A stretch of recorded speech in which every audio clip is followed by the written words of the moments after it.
حمد و ثنا ہو تیری کون و مکان السلام علیکم ورحمۃ اللہ وبرکاتہ۔ حمد و ثنا ہے اس پاک پروردگار کے لیے جس کے قبضے قدرت میں ہماری اور آپ کی جان ہے۔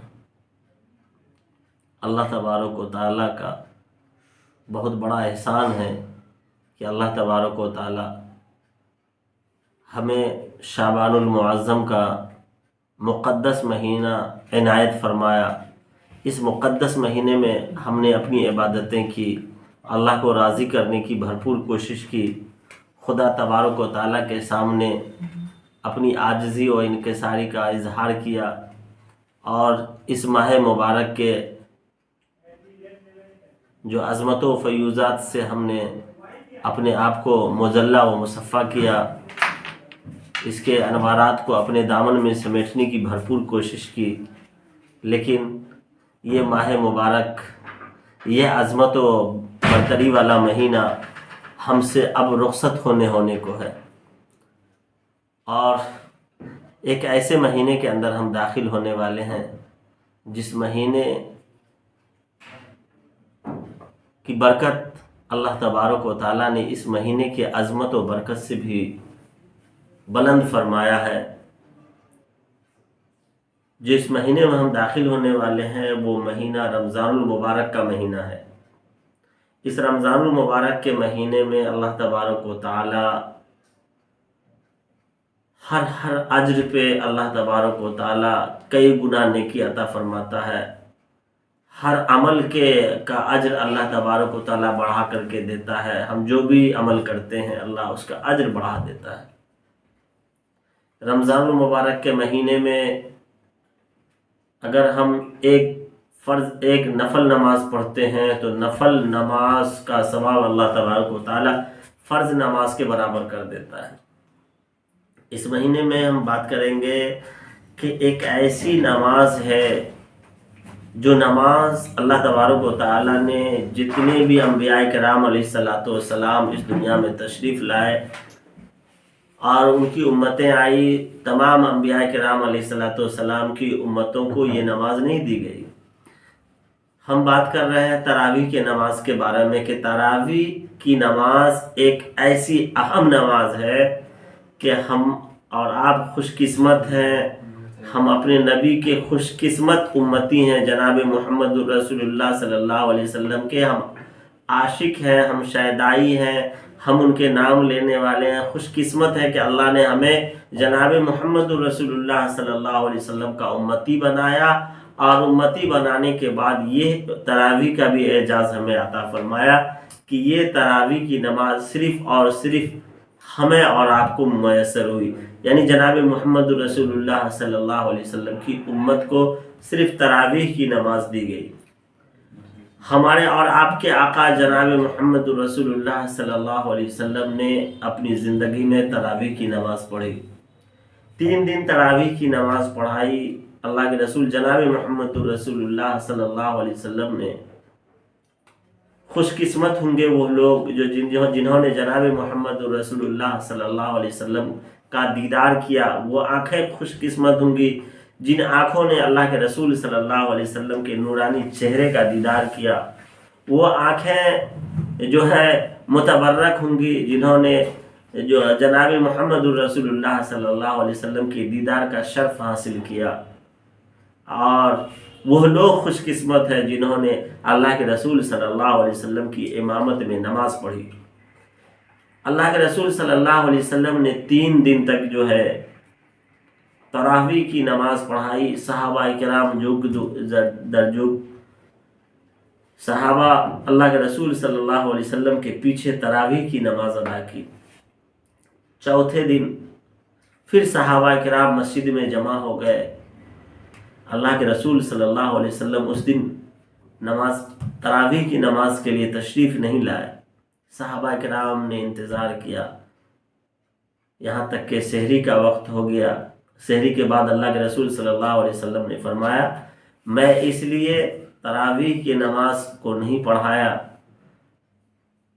آپ کے شوق اور آپ کے جذبے کو دیکھ کر صحابہ کو مخاطب کر کے فرمایا کہ آپ لوگوں کے شوق اور آپ لوگوں کے جذبے کو دیکھ کر کے میں نے نہیں پڑھایا، میں ڈرا کہ کہیں ایسا نہ ہو کہ یہ نماز آپ پہ فرض ہو جائے۔ اللہ اکبر! ہمارے نبی جناب محمد رسول اللہ صلی اللہ علیہ وسلم جو ہمارے اتنے مشفق و مربی تھے کہ وہ ڈرتے تھے کہ کہیں ایسا نہ ہو کہ کوئی ایسی عبادت جو فرض ہو جائے تو میری امت جو ہے، آنے والی امت جو اس کو نہ کر پائے تو وہ گناہ کا مرتکب بنے۔ اللہ کے رسول صلی اللہ علیہ وسلم نے 3 دن تک جو ہے تراویح کی نماز ادا کرائی۔ صحابہ کرام رضوان اللہ تعالیٰ علیہم اجمعین نے پڑھا۔ اللہ کے رسول کے بعد ابو بکر صدیق رضی اللہ تعالیٰ عنہ کا زمانہ آیا۔ جناب ابو بکر صدیق رضی اللہ تعالیٰ عنہ کے زمانے میں کچھ لوگ ٹولی بنا کر کے، کچھ لوگ کسی ایک امام کے پیچھے، کچھ لوگ ایک امام کے پیچھے، کچھ لوگ ایک امام کے پیچھے۔ روایت میں آتا ہے کہ کچھ لوگ 10 رکعت پڑھتے تھے، کچھ لوگ 8 رکعت پڑھتے تھے، کچھ لوگ 20 رکعت پڑھتے تھے۔ روایت میں آتا ہے کہ 50 رکعت تک لوگوں نے بھی حضرت ابو بکر صدیق رضی اللہ تعالیٰ عنہ کے زمانے میں تراویح پڑھی ہے۔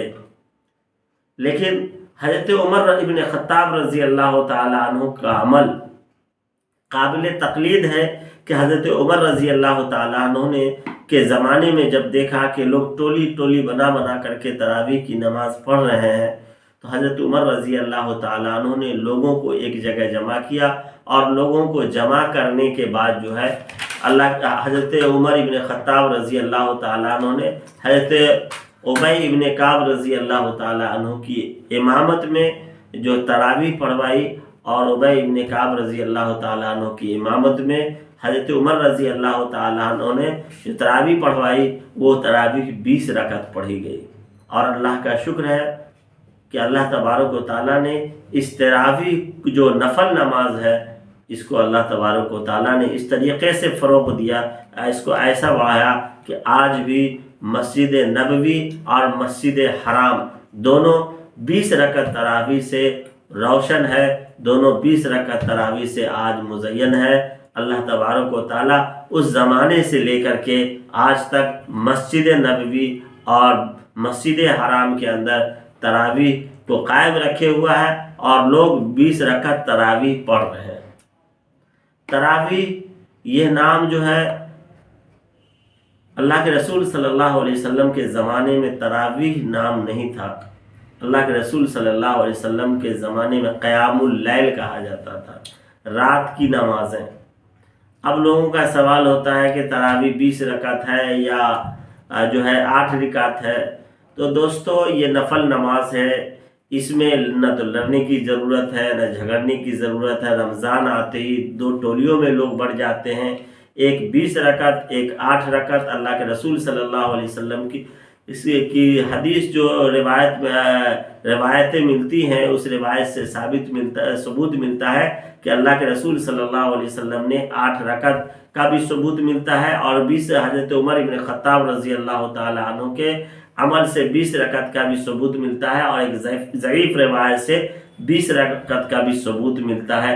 تو جو لوگ 8 رکعت تراویح پڑھتے ہیں اسے بھی برا بھلا نہیں کہنا ہے، جو 20 رکعت پڑھتے ہیں اسے بھی برا بھلا نہیں کہنا ہے۔ قیام اللیل یعنی رات کی جو نمازیں ہیں، نفل نماز میں اختیار ہے کہ آپ 2 پڑھیں، 4 پڑھیں، 6 پڑھیں، 8 پڑھیں، 10 پڑھیں، 12 پڑھیں، اور اس سے آپ آگے جو پڑھیں، یا اس کے فوراً بعد، یا آپ 8 کے بعد بھی وتر پڑھ کے ختم کر سکتے ہیں، 10 کے بعد بھی کر سکتے ہیں، 12 کے بعد بھی کر سکتے ہیں۔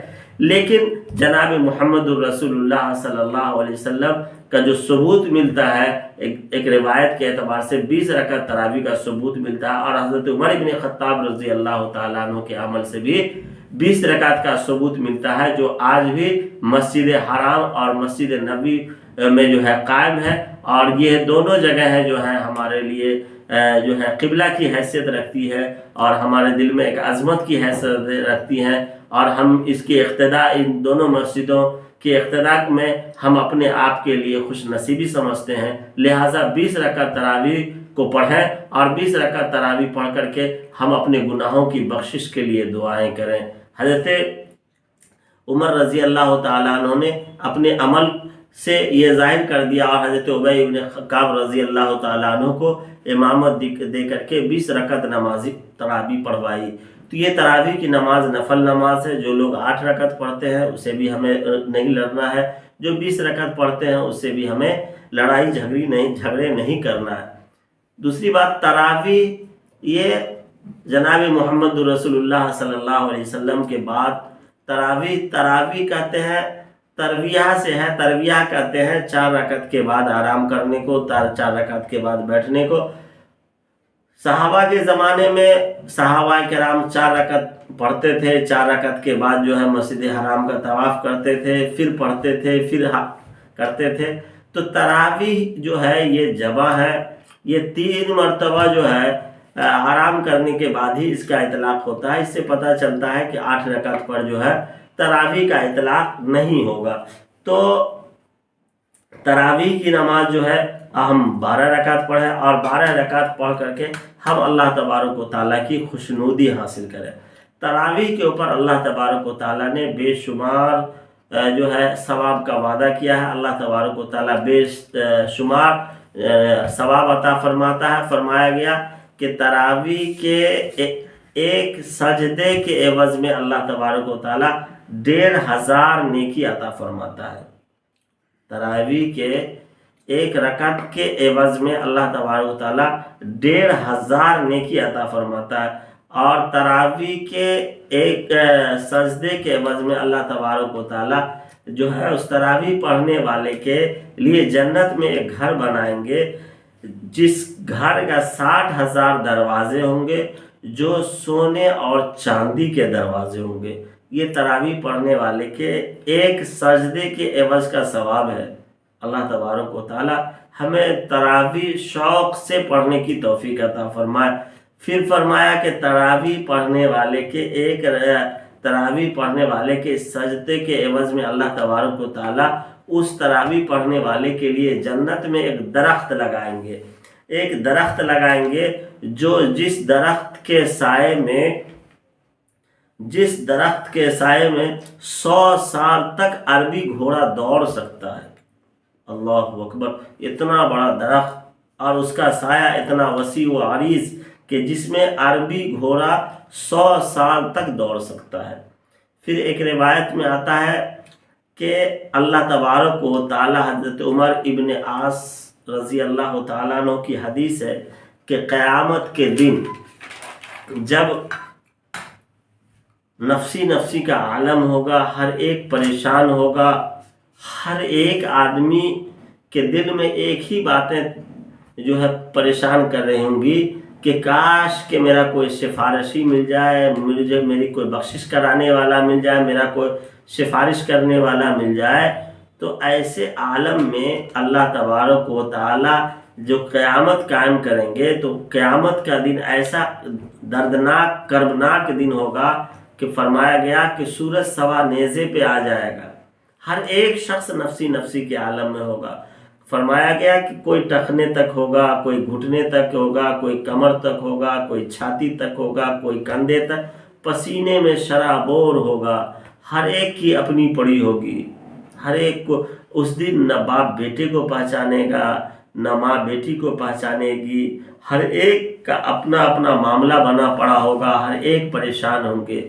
اس دن جو اللہ تبارک و تعالی جو ہے روزہ رکھنے والے کے لیے روزہ سفارشی بن کر کے اور قرآن سفارشی بن کر کے کھڑے ہوں گے۔ اللہ تبارک و تعالی روزہ اور قرآن کو ایک اپنی قدرت سے ایک شکل عطا فرمائیں گے۔ وہ کہے گا باری تعالیٰ سے کہ اللہ تبارک و تعالی روزہ کہے گا کہ اے باری تعالیٰ، یہ روزہ دار بندہ ہے جو تیرے قرب کے لیے، جو تیری محبت کے لیے، جو تیری الوہیت کے لیے، تیرے حکم کی پابندی کے لیے، تیرے حکم کو ماننے کے لیے پورے دن بھوکا رہتا تھا، پورے دن پیاس سے تڑپتا رہتا تھا، بھوک لگی رہتی تھی، طرح طرح کے انواع قسم کے کھانے تھے، لیکن ان کھانوں کی طرف توجہ نہیں دیتا تھا۔ شہوات ابال مرتے تھے، لیکن شہوات کو بھی کنارہ کر دیا کرتا تھا یہ شخص. پیاس سے حلق سوکھ رہے تھے، پیاس کا احساس ہو رہا تھا، لیکن یہ پانی نہیں پی رہا تھا. صرف تیرے خوف سے اور تیری رضا کے شوق سے یہ بچا رہا. اے اللہ میں اس کی سفارش کر رہا ہوں، اے اللہ میری سفارش ہے کہ آپ اس کی مغفرت فرما، اسے بخش دے اور اسے سایہ نصیب فرما، اسے جنت الفردوس میں اعلیٰ مقام عطا فرما. اللہ تبارک و تعالیٰ روزہ اس روزے دار کے لیے اللہ تبارک و تعالیٰ روزے دار کے حق میں روزے کی سفارش کو قبول فرمائیں گے. پھر قرآن کہے گا کہ اللہ تبارک و تعالیٰ یہ شخص پورا دن روزہ رکھتا تھا، شام میں افطار کرتا تھا، نڈھال ہو جاتا تھا، بدن قابو میں نہیں رہا کرتا تھا. یہ آدمی اپنے آپ کو نڈھال ہو کر سو جایا کر، ہمت نہیں ہوتی تھی کہ اٹھے. لیکن پھر عشاء کی اذان ہوتی تھی، عشاء کی اذان سنتے ہی پھر اپنے آپ کو تیار کرتا تھا آپ کے رضا کے لیے، آپ کے خوف سے اور آپ کی عبادت کے شوق سے اور آپ کے خوشنودی اور رضا حاصل کرنے کے لیے کھڑا ہوتا تھا. عشاء کی نماز پڑھتا تھا، قیام اللیل کرتا تھا، قرآن کو سنتا تھا. یا اللہ میں اس کے حق میں سفارشی ہوں، یا اللہ اس کی مغفرت فرما، اس کو جنت الفردوس میں اعلیٰ سے اعلیٰ مقام عطا فرما. اللہ تبارک و تعالیٰ جو ہے قرآن کی سفارش کو سنیں گے اور اس روزے دار اور قرآن کے سننے والے، قرآن کی تراویح پڑھنے والے کی اللہ تبارک و تعالیٰ مغفرت فرمائے گا. یہ تراویح کی نماز نفل نماز ہے. جو لوگ حافظ ہیں وہ کوشش کریں کہ خود ہم تراویح پڑھاویں. اس سے دو فائدہ ہوگا، تراویح پڑھانے قیام اللیل کا بھی فائدہ ہوگا اور دوسرا یہ ہوگا کہ قرآن ازبر ہو جائے گا. یہی ایک موقع ہے رمضان المبارک کا مہینہ، جس مہینے میں قرآن کو دیکھنے کا موقع مل جاتا ہے، ایک مرتبہ دہرانے کا موقع مل جاتا ہے. تو ضرور بھی ضرور تراویح پڑھانے کی کوشش کریں حافظ قرآن. خلفائے راشدین حضرت ابو بکر صدیق رضی اللہ تعالیٰ عنہ، حضرت عمر رضی اللہ تعالیٰ عنہ، حضرت عثمان غنی رضی اللہ تعالیٰ عنہ اور حضرت علی رضی اللہ تعالیٰ عنہ، یہ چاروں خلیفہ جو ہے حافظ قرآن تھے. اور جتنے بھی حافظ قرآن ہیں ساری کی ساری نسبت ان حضرات سے جڑی ہوئی ہے. ان حضرات کے مراتب تھے اور خود قیام اللیل میں حضرت خلفائے راشدین قرآن پڑھا کرتے تھے. جو حضرات تو اسی لیے جو حضرات حافظ قرآن ہیں وہ تراویح پڑھانے کی کوشش کریں، اور جو حضرات غیر حافظ ہیں تو ان حافظوں کے پیچھے قرآن سن کر کے اپنے قرآن کو مکمل کرنے کی کوشش کریں کہ ہم مکمل قرآن سن سکیں. اب ایک مسئلہ آتا ہے کہ حافظ قرآن کی تعداد الحمدللہ بہت زیادہ ہے اور ہونی بھی چاہیے. تمام مسلمان کی خواہش ہو کہ میرے بچے حافظ ہوں. حافظ قرآن کا مقام مرتبہ بہت بلند ہے. تو کوشش یہ ہو کہ مسجد میں اگر جگہ نہ مل سکے تو پڑھانے کے لیے تو اس کو سامع بنایا جائے کہ سننے والا، تاکہ حافظ قرآن اس کو سنے. اور یا پھر کسی دروازے پر یا پھر کسی میدان میں یا کسی بڑی جگہ پہ سب حافظ کو موقع دینے کی پوری کوشش کرنی چاہیے، تاکہ حافظ قرآن کا قرآن جو ہے پھر سے دوہرا لے اور اس کو مکمل یاد کر سکے سال میں ایک مرتبہ. اور بھی جو لوگ ہیں اس قرآن مجید کو سن سکیں اور سننے کے بعد قیام اللیل کا بھی جو ہے ثواب حاصل کریں اور قرآن کے سننے کا بھی ثواب حاصل کریں. پھر ایک چیز آتی ہے کہ کچھ لوگ 6 دن کی تراویح پڑھتے ہیں، کچھ لوگ 10 دن کی تراویح پڑھتے ہیں، کچھ لوگ 21 دن کی تراویح پڑھتے ہیں. تو اس میں یہ ہے کہ پورے رمضان قرآن سننا سنت ہے اور پورے رمضان تراویح پڑھنا یہ ایک الگ سنت ہے. دونوں سنت پہ عمل کا خیال رہے اور اپنے خیال کے ساتھ ہم تراویح پڑھیں. اور تعداد رکعت میں ہمیں نہ تو لڑنے کی ضرورت ہے نہ جھگڑنے کی ضرورت ہے. ہم ہر علماء کرام کا احترام کریں، چونکہ العلماء ورثۃ الانبیاء کہ علماء جو ہیں انبیاء کے وارث ہیں، اور بلا ضرورت کسی پہ طعن و تشنیع کرنا یہ مناسب نہیں ہے. جو 8 پڑھ رہے ہیں ان کے پاس بھی ثبوت ہے، جو 20 پڑھ رہے ہیں ان کے پاس بھی ثبوت ہے، حضرات صحابہ کا عمل ہے. تو اپنی عبادت کریں، اللہ سے خشوع و خضوع حاصل کریں اور استغفار کریں، اللہ سے خشوع حاصل کریں۔ اللہ تبارک و تعالی ہمیں اور آپ کو اس ماہ مبارک کی عظمت و فیوز و برکات سے مستفیض ہونے کی بھرپور توفیق عطا فرمائے، اور جو ہے اس رمضان المبارک کے تمام حقوق کو ادا کرنے کی توفیق عطا فرمائے اللہ تبارک و تعالی، اور تراویح کو شوق اور ذوق کے ساتھ پڑھنے کی توفیق عطا فرمائے، اور حفاظ اور علماء کی قدردانی کرنے والا بنائے۔ اللہ تبارک و تعالی ہمارا اور آپ سب کا حامی و ناصر ہو۔ السلام علیکم ورحمۃ اللہ وبرکاتہ۔